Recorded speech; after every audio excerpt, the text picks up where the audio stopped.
How much do you think that your tweets and your various provocative statements and views have affected your vote total? Tremendously. Anybody that doesn't vote for me usually writes a column and includes the reason why they didn't. So this is my buddy, and I'm biased. All right? I'm biased.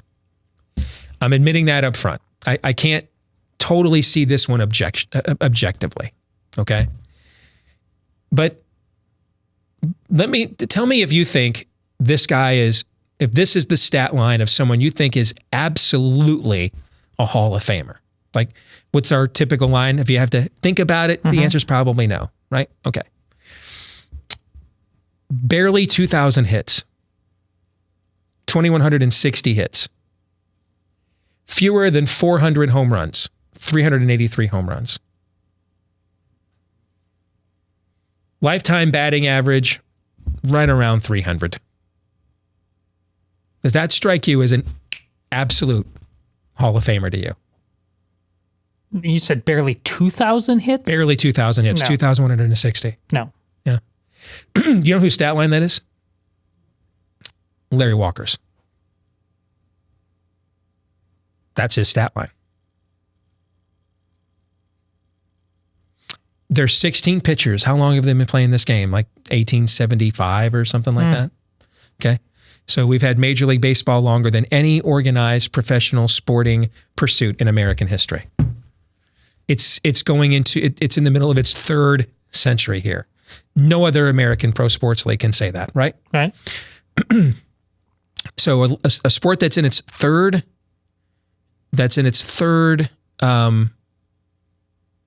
century, all time, 17 pitchers have struck out 3,000 batters, all time.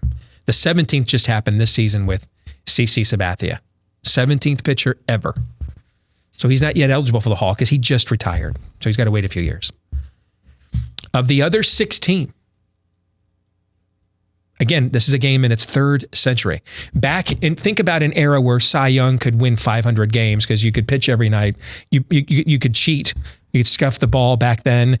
It was a dead ball back then, which is why there were years you'll read Ty Cobb and Babe Ruth leading the majors in home runs with 13. Okay, so it was the dead ball era. So even going through that era, all time 17 pitchers have struck out at least 3,000 batters all time. Of the 16, the other 16 are either in the Hall or Hall eligible. Of those other 16, there are only 2 that are eligible that are not in Cooperstown. Now, one of them is for obvious reasons, Roger Clemens, right? Because he is the Barry Bonds of the steroid era. He's Barry Bonds on the mound. He's the guy who was already going to be in the Hall without cheating, like Bonds would have been already. But in order to prolong his career and make an all-time assault on the record book, he cheated, like Bonds did. And so the both of them are on the outside looking in, despite the fact that prior to taking the needle, we all agree they were on pace for Hall of Fame careers. Yes. Right? So Clemens is the Barry Bonds of the pitcher. He's the pitcher of Barry Bonds on the mound of the steroid era. We understand why he's not in. You know who the other one is? It would be Curt Schilling. It's Curt Schilling is the other one. Curt Schilling's the other one. Also happens to be arguably the greatest postseason pitcher ever. He's certainly in the conversation. Certainly in the conversation. Yeah. When you look at his body of work in the postseason. Pitched arguably since Don Larsen's perfect game for the Yankees. Yeah. He pitched arguably the most famous postseason pitching performance since Don Larsen's perfect game in the World Series for the Yankees. The bloody sock game. All right, so you've got swag, the bloody sock. You have his performance carrying the Boston Red Sox past the curse. All right, and that was before him and Randy Johnson. Yeah, you have him with 3 teams. Yes. I mean, I never remember like a down part of his career. I mean, from my earliest memories, going back to Phillies battling it out with the Braves. I mean, he was the ace of that staff since he was a pup. Yes. So explain then. Because we don't like victimology on this show. We reject it. All right? But this means that there's always a reason for that you're never responsible for your actions.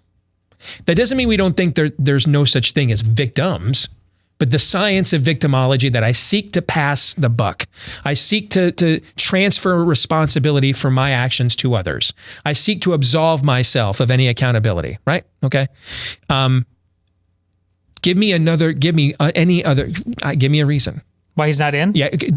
Other than if he believed there were 38 genders, Israel was an apartheid state, and Trump was an illegitimate president, would Curt Schilling be in the Hall of Fame right now? 2 or 3 years ago. Yeah. Absolutely, you're right. The idea that there is no legit rationale for why a guy that was an ace pitcher for 3 different franchises that took him to the World Series, 2 of them, he won them World Series, and is one of only 17 pitchers all time to hit 3,000 strikeouts in this sport. There's no rationale whatsoever why Larry Walker's in here ahead of Curt Schilling. Just looking at stats. And you can take the war stat said 8 years ago that Miguel Cabrera shouldn't be the MVP of the American League for having the first triple crown in 40 years. Take your war stat, all right, and shove it up your skull net pocket protector. You want a war stat, or you want a World Series champion? What do you want, Todd?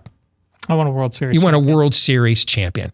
And that's what this guy is, while putting up the Hall of Fame stats at the same time. It's complete and total BS.